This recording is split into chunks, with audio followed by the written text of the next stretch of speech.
Allez, petit coup de gueule du soir, là, contre tous les garagistes, les plombiers, les électriciens, tous ces artisans, là, qui nous la mettent, mais bien profond à chaque fois qu'on passe les voir, comme si on était des machines à cash. Hein? Sérieux, ça vous dérange pas? Vous avez pas honte, les gars, de mettre les gens en danger, quoi?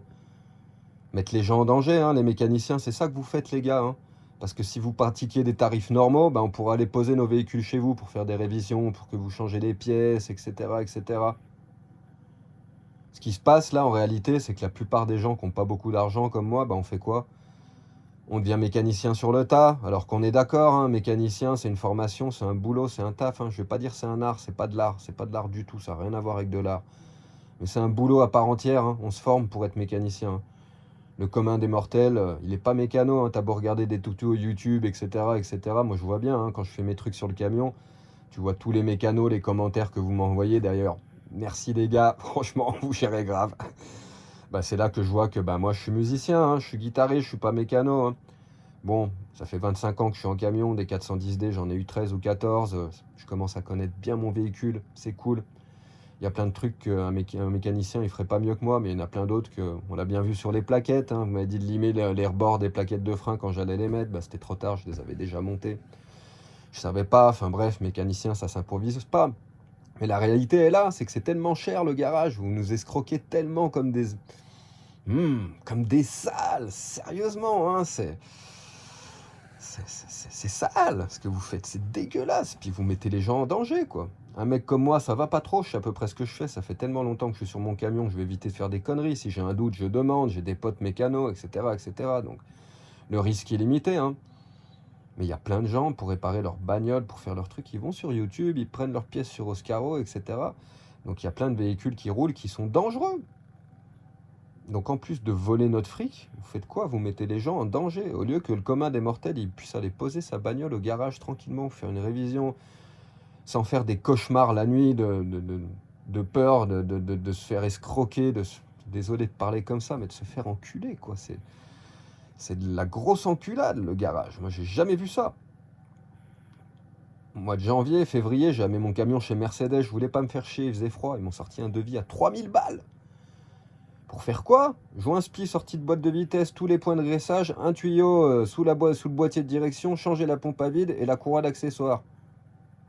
Je suis retourné, j'ai fait les gars, mais vous m'enlevez ça, ça, ça, toute la direction, tu m'enlèves, la pompe à vide, tu m'enlèves, J'aurais laissé 3 conneries, bah même les 3 conneries que j'ai laissées, j'en ai eu pour 900 balles. Tout le reste, j'ai fait moi-même, quoi. Foutez de la gueule du monde, la courroie, il en avait pour 500 balles parce qu'il voulait changer les poulies. Les poulies, c'est par là que passe la courroie. Qu'entraîne l'alternateur, bah, la pompe à vide, etc., quoi. La courroie, elle voyage sur des poulies, quoi. Des poulies, je peux te dire, sur un Mercedes 410 qui a 70 000 bornes, tu les changes pas, hein. Ça change quand elles ont du jeu, etc. Il me fait, mais oui, mais maintenant on est obligé, c'est Mercedes qui nous oblige, quand on fait une courroie, on change les poulies. Super. J'ai fait ma courroie, ça m'a coûté 12 euros. Foutez de la gueule de qui, sérieusement? Alors certes, il y en a, ils me disent, mais oui, mais tu comprends les garages, il faut bien qu'ils payent les employés, les impôts, les taxes, les frais, le local, etc., etc., etc. Ouais, certes, en attendant, sur le devis, il y avait le moindre boulon, le moindre bout de tuyau, que toi, tu vas payer 2 euros en boutique, ils te le mettent à 30, 40 euros, et des boulons à 10 euros, et des machins. Mais dire ces mecs-là, quoi, en plus, qu'est-ce qu'ils y gagnent de te faire un devis? Mais ils te le garnissent, hein, le devis, hein, c'est un devis garni. Youpi, hein. Il n'y a rien qui les empêche d'être un peu plus cool, de faire, allez, allez, on va lui noter que les pièces, les machins, le truc. L'atelier, il est blindé de bouts de tuyaux, de boulons, de machins. Ils sont pas obligés de tout facturer comme des enfoirés, comme ça, quoi. Je sais pas combien ils sont payés, les employés chez Mercedes, hein. J'espère qu'ils sont millionnaires, hein, à 120 euros de l'heure. Il y a quelqu'un qui sait ça? Combien ils sont payés, les mécanos chez Mercedes? Quelqu'un sait ça? Parce que 120 euros de l'heure, ça fait mal, hein, quand même. Puis quand tu vois le prix des pièces, nom de Dieu. Puis c'est pareil, c'est obscur. Ils te mettent la main-d'œuvre, mais tu n'as aucune idée de combien de temps ils ont passé sur ton camion. Ils arrondissent en plus. Ils ne te comptent pas les demi-heures, les quarts d'heure, les machins. Non, c'est que des heures. Il n'y a personne pour voir. Et eux, au lieu de se dire, allez, déjà, les gens, ils se font saigner comme des malades. Ils en peuvent plus, ils ont plus de thunes. Mais non, s'ils peuvent t'en rajouter, ils t'en rajoutent. T'oublies ta clé. Oh, aïe, aïe, aïe. Un serrurier, il vient. Quoi. Mais attention, hein, tu vas te faire défoncer. Tu vas perdre 300 euros. Hein. Faut qu'il t'ouvre ta porte, quoi. un plombier, etc. Mais c'est pas que, hein, c'est pas que. Hein. Les architectes, les charpentiers, les dentistes. Regarde, ça fait 20 ans qu'il me manque une dent. Je suis désolé, j'ai jamais eu 2 000 € de côté. J'ai préféré m'acheter une guitare, des instruments, des machins, des trucs. Parce que 2 000 € quoi, pour te faire poser une putain de dent, quoi. Pour prendre l'empreinte, hein, faire un moule, quoi, envoyer ça chez le prothésiste qui te coule une dent, et puis après ça revient, et puis on te fait un trou dans la gencive, on te met un pas de vis et il te colle la prothèse dessus. Quel travail! Waouh, c'est trop compliqué, hein. 2 000 € c'est le prix d'un MacBook Pro, nom de Dieu, quoi. T'as vu un MacBook Pro, c'est quoi la machine? La technologie qu'il faut pour faire ça, les composants, les machins. Sacré bécane, un MacBook Pro, ça tourne bien. C'est pas pour rien que tous les musiciens font de la musique avec ça, non? Parce que c'est un truc de dingue, ça marche super. Bon, moi j'ai un vieux Dell, c'est pareil, ça tourne. Coûtait 1500 balles le PC à l'époque. Et une prothèse? Une dent? Tu te fous de la gueule de qui, le dentiste, là? Sérieusement, moi je sais de quoi je parle, hein. Mon père était chirurgien dentiste. Donc j'ai bien vu la baraque, les motos, les voitures, les machins, ils se privaient pas, hein. Ils se privaient pas, hein. Tu te fais allumer partout, on se fait allumer partout comme des cochons, quoi. C'est indécent. C'est pas que le gouvernement, hein, qu'il va falloir changer, hein, c'est la mentalité des gens. Parce que, effectivement, comme tout le monde se fait escroquer par le gouvernement, le dentiste aussi, hein, il se prend des impôts, des machins, des trucs, ils s'en prennent mais méchamment, hein, la caisse de retraite, etc. Ils se font taxer quand même comme des salles. Ça, c'est sûr et certain. Et le problème, c'est ça, c'est quand tu as un gouvernement qui se gave, qui est avare, eux, ils parlent de ruissellement de la richesse, surtout pas taxer les riches. En fait, ce qui se passe, c'est le ruissellement de l'avarice. Quand tu as un gouvernement qui est avare, eh ben, les gens en dessous, ils font pareil.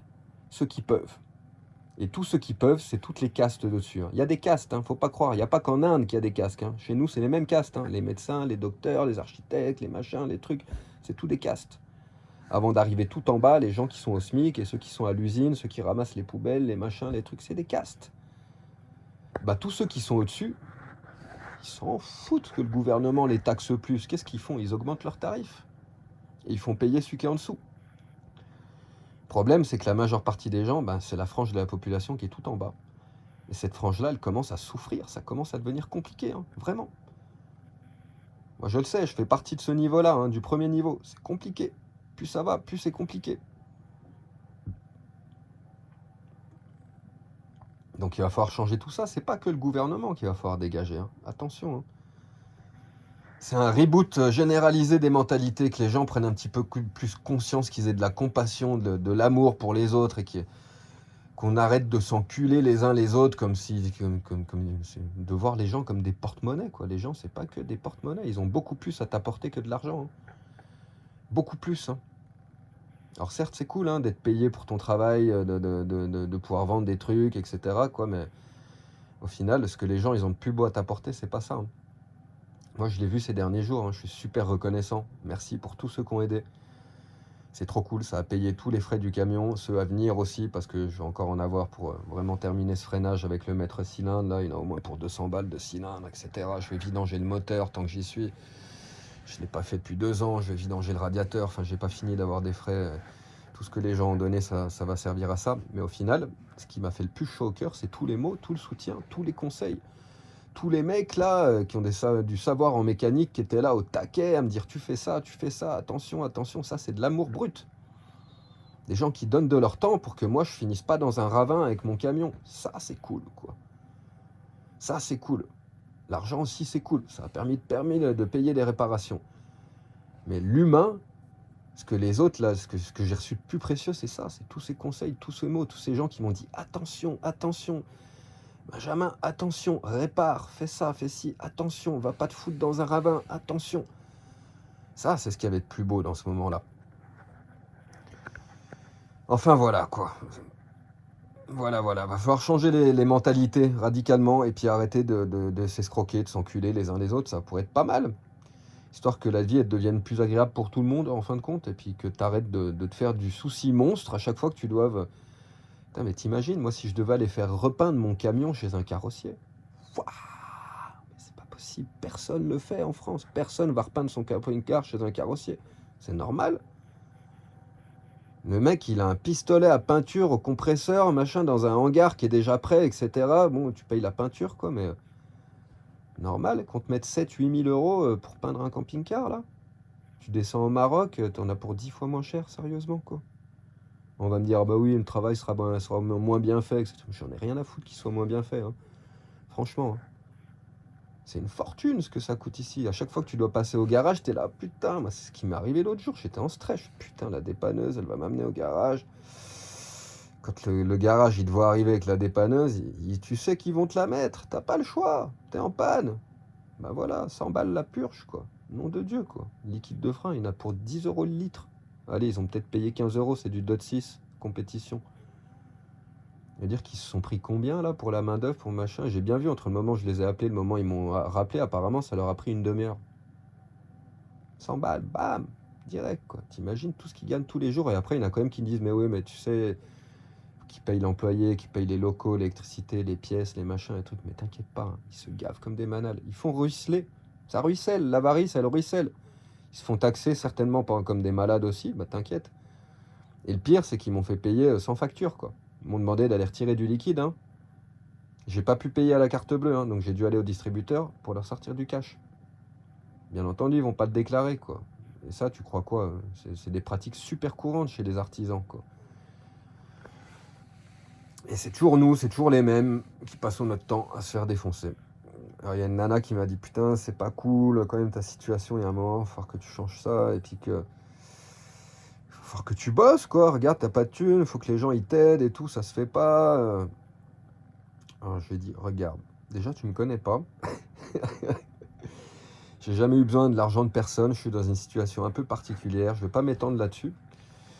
Mais en gros, je suis resté bloqué à Ibiza 1 an de plus. J'ai eu un problème avec une nana, ça a fini au tribunal. Je vais pas en parler, j'en parlerai peut-être dans une autre vidéo, mais il m'est arrivé une tuile.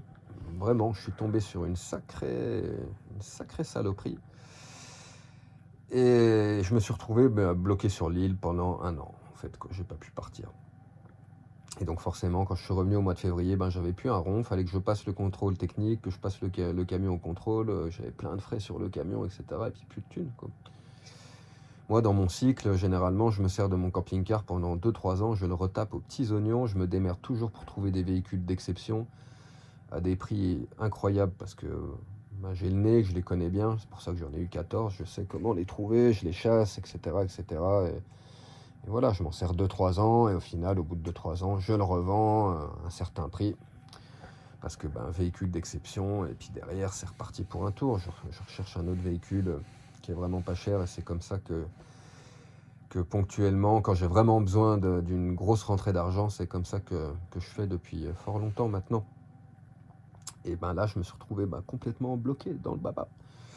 Donc j'ai pas eu d'autre choix, c'est ma mère gentiment qui m'a avancé 1 000 € pour faire les réparations du camion. Donc quand ce camion se vendra, s'il se vend, il faudra que je rembourse ma maman, bien évidemment. S'il se vend, parce qu'au final, tout ça, ce que ça a fait, c'est que au début de l'été, je fais j'en ai plein le cul d'être à Chalon-sur-Saône depuis le mois de février, garé sur un parking, à vivre comme un clochard. Bon, j'allais manger chez ma mère tous les jours, me doucher là-bas, etc., etc. Je dormais sur un parking, quoi, dégueulasse, quoi, sous les arbres, avec plein de mouvements autour, des mecs chelous et machin. Enfin, c'était pas le rêve, hein. J'ai vécu un enfer pendant des mois, c'était chaud. Puis arrivé le mois de juillet, j'ai vendu un synthétiseur, un virus TI2. J'avais depuis des années, je me suis jamais trop servi. Puis comme j'arrête la musique électronique, maintenant je me dédie plus qu'à la guitare, je l'ai vendu, j'ai récupéré 1500 balles. Et j'ai fait, tu sais quoi, casse-toi. Va dans le Jura, tu restes dans le Jura, tu bouges plus. Je suis allé dans le Jura, j'ai passé quelques semaines. Au bout d'un moment, il faisait froid tout le temps, il faisait moche. Et c'est là que je me suis dit, descends en Drôme provençal. Et là, j'ai commencé à être tout seul, tout le temps, tout seul. J'ai passé 1 mois sans parler à un humain. Le seul humain à qui j'ai parlé, c'est la caissière d'Intermarché quand j'allais faire les courses.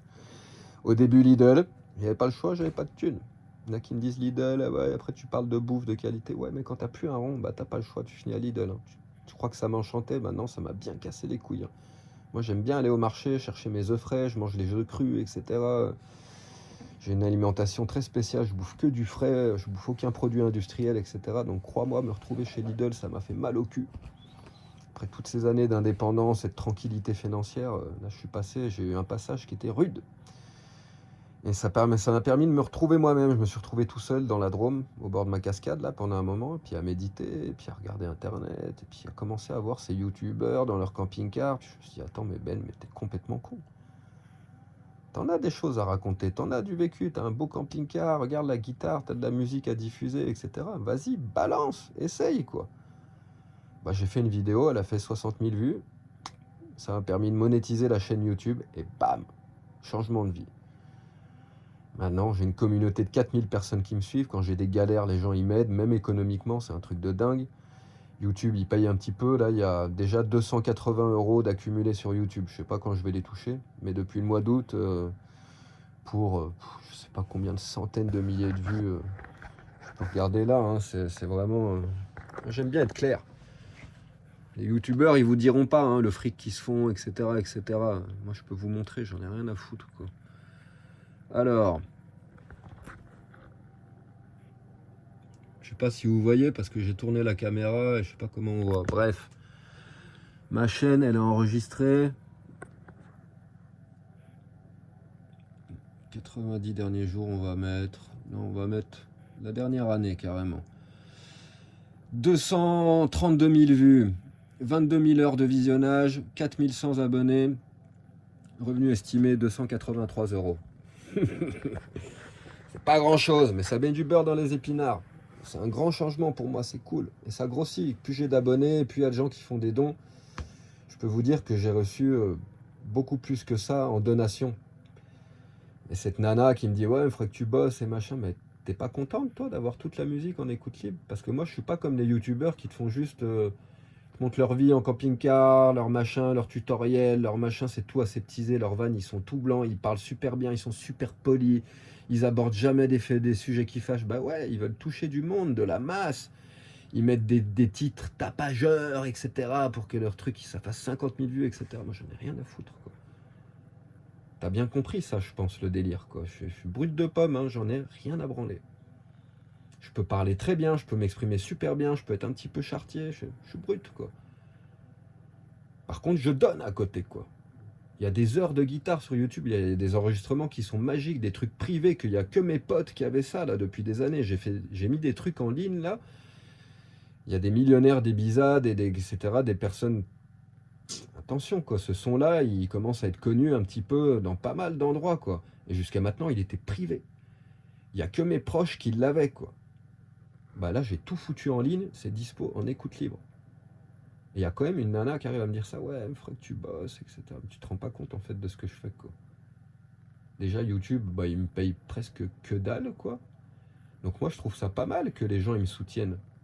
C'est un échange d'énergie. Moi, je donne ce que je sais faire de mieux. J'ai fait du son, de la musique toute ma vie depuis que j'ai 12 ans ou 14 ans, quand j'ai commencé le piano.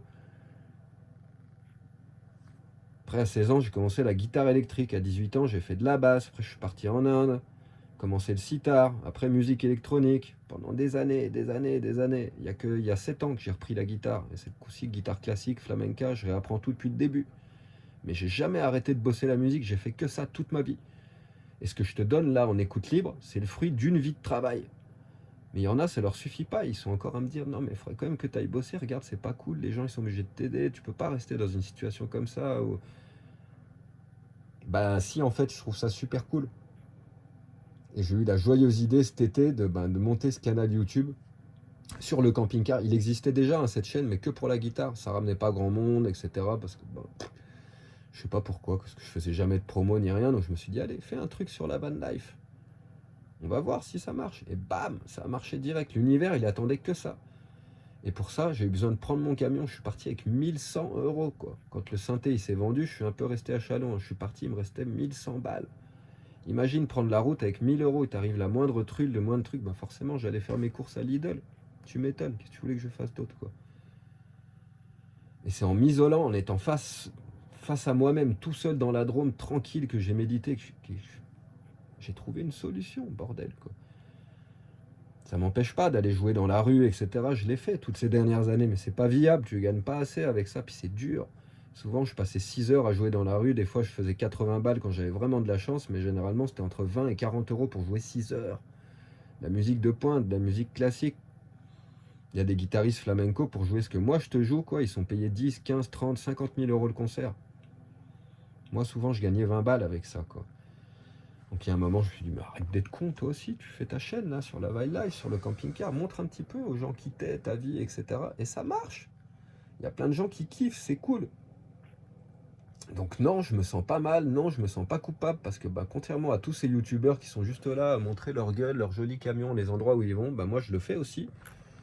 D'une autre manière, un peu plus brut de pomme, un peu plus réel, je te montre la réalité du délire vraiment, au lieu de te faire des trucs aseptisés là pour que ça rameute un maximum de personnes. Non, je te montre la réalité de comment on vit quand on vit comme ça.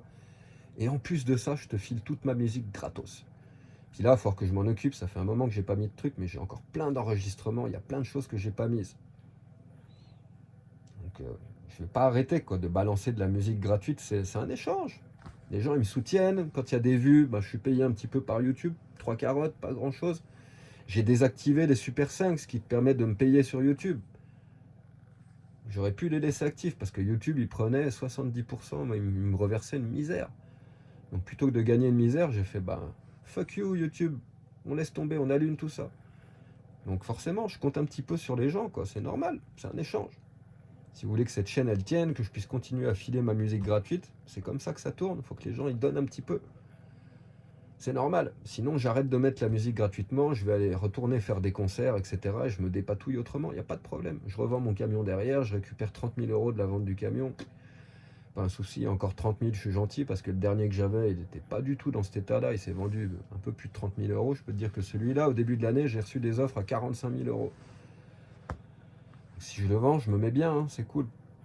Je pars un peu en Amérique centrale, je me fais un beau voyage pendant un an et demi. Avec ce qui restera quand je reviens, j'en chope un autre, je le retape, etc. Je peux tourner éternellement comme ça. J'ai décidé de changer ma manière de faire, de m'exposer un petit peu, d'exposer mon art et de donner ce que j'ai de mieux. Donc je vais essayer de garder ce camion maintenant, ça serait cool. Big Buddha, il est génial, je retrouverai jamais un camion comme ça avec un kilométrage pareil. C'est une pièce unique qui a été construite sur mesure, il est fabuleux ce véhicule. Et ben il y a enfin un truc, l'univers il a répondu à tous ces efforts, à tout cet amour que je mets dans la guitare, à tout ce délire, quoi, c'est j'en chie, hein. Quand t'es hors système comme ça, quand tu te prends des baffes, des machins, des trucs, mais dans tous les sens, ça arrête jamais. Bah j'ai enfin eu un coup de peau. YouTube.